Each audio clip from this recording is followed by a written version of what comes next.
Assalamualaikum warahmatullahi wabarakatuh. Nama saya Muhammad Hanafi Jamil, NIM 2316030174, dari Prodi Manajemen Bisnis Syariah BP 23 Fakultas Ekonomi dan Bisnis Islam. Baik, di sini saya akan membuat tugas tentang uji perbandingan.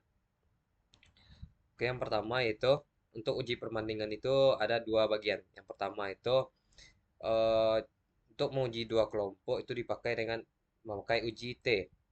Nah,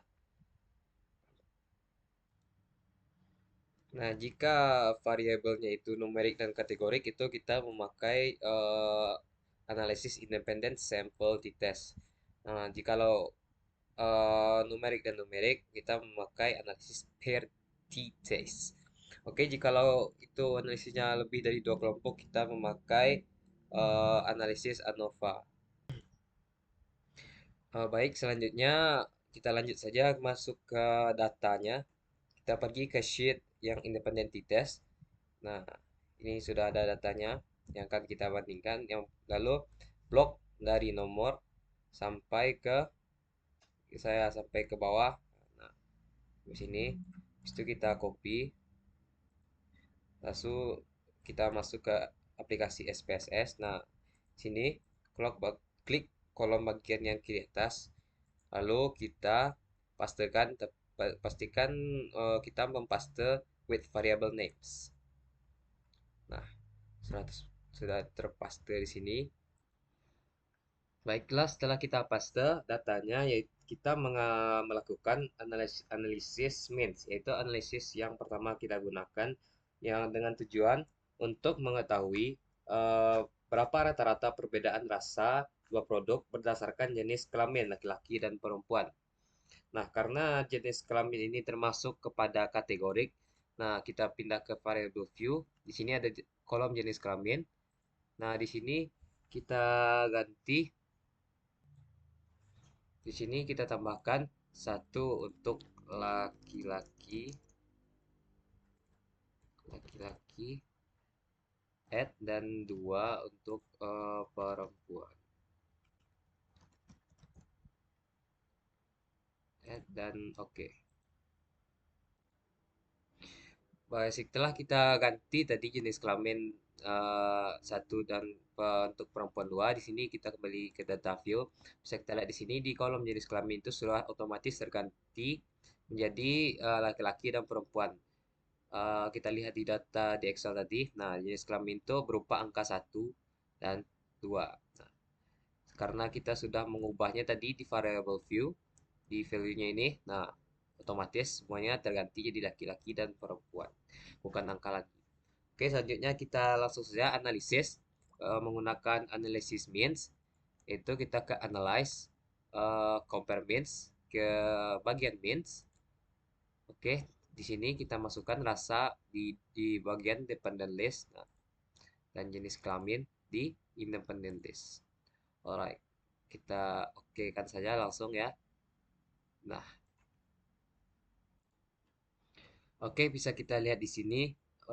Di sini di report rata-rata min dari laki-laki itu sebesar 4,857 dan perempuan itu sebesar 4,4000. Oke, selanjutnya kita pergi ke SPSS lagi, data view ini. Nah, karena tadi jenis kelamin itu kategorik dan rasa itu numerik, maka kita lihat di sini kita menggunakan analisis independent sample t-test. Oke, kita kembali ke SPSS. Eh, kita ke analyze, compare means. Nah, karena tadi kategorik sama numerik kita memakai independent sample t-test. Oke, di sini kita masukkan rasa di test variabel dan jenis kelamin di grouping variabel. Nah, sebelum kita okekan, kita pilih define group. Kita masukkan berarti angka satu dan angka 2 di sini sesuai dengan angka jenis kelamin tadi. Kita continue, lalu kita okekan. Baik, ini hasilnya bisa kita lihat di sini di independent sample t-test di bagian signifikansinya.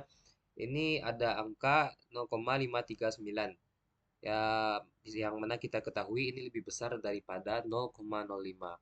Nah, karena ini lebih besar daripada 0,05, berarti itu tidak ada pengaruh rasa terhadap perbedaan jenis kelamin. Nah, kan bisa kita lihat juga di sini di min-nya itu itu perbedaannya tidak tidak jauh dari 4,0857 dan 4,4000. Nah, baik di ini ini adalah uji T. Oke, selanjutnya kita kembali ke Excel.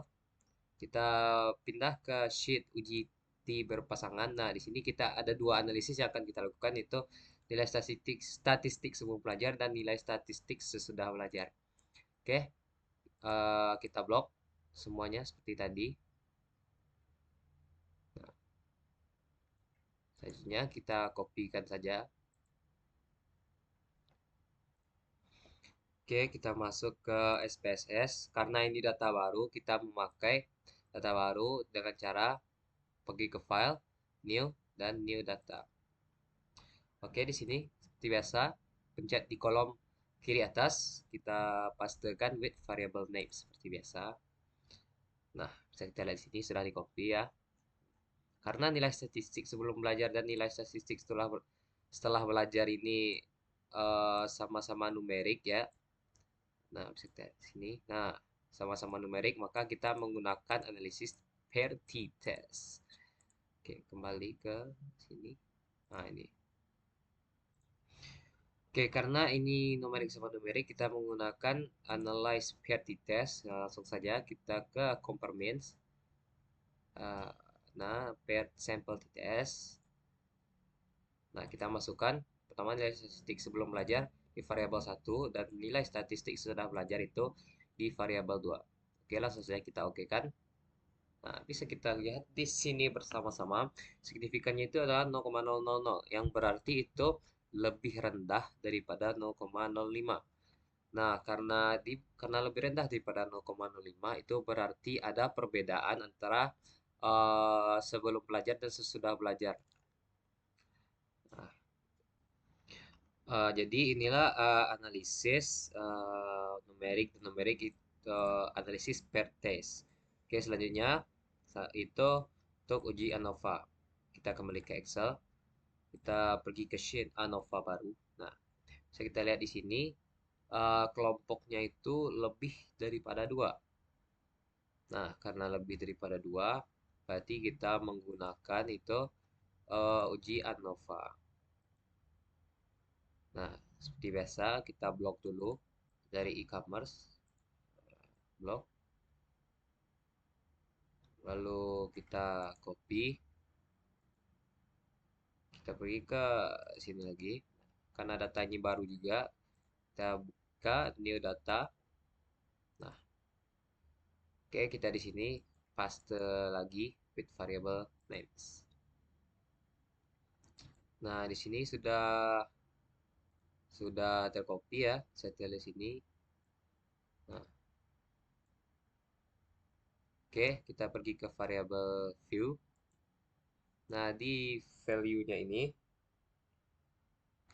di bagian e-commerce kita ganti satu jadi Shopee, add. Nah, dua adalah untuk Tokopedia,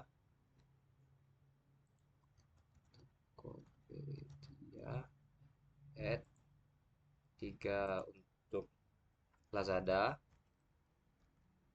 add. Empat untuk Bukalapak,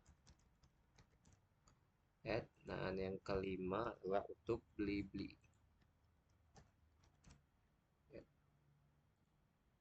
Nah, kita oke. Kita kembali ke data view. Nah, sini sudah terganti ya, jadi Shopee, Tokopedia, Lazada. Nah, kita akan melakukan analisis ANOVA. Langsung saja kita ke Analyze, Compare Means, One Way ANOVA. Nah, di sini kita masukkan e-commerce itu ke bagian faktor dan baju, sepatu, sendal, tas, dan celana ini kita masukkan ke dependent list. Oke, yang pertama itu jangan lupa kita ke option, kita centangkan descriptive dan homogeneity of variantes, continue, dan ke bentar. Nah, ke ini kita centangkan LSD, continue. Lalu kita oke kan.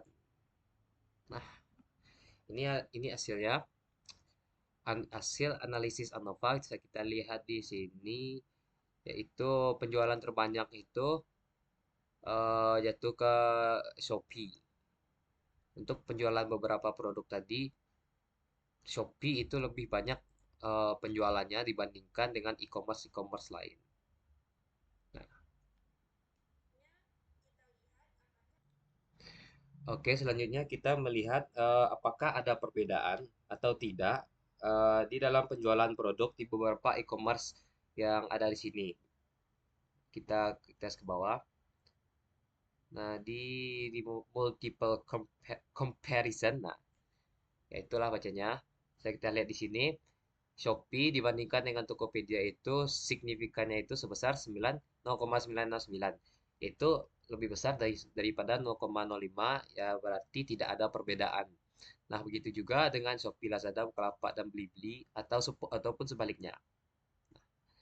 Karena tidak ada perbedaan, ya itulah analisisnya.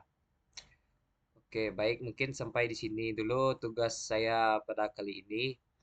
Saya Muhammad Hanafi Jamil. Mohon pamit. See you next time. Fill me up with your smile. Let the sunshine bleeds the light. Fill me up with a flame.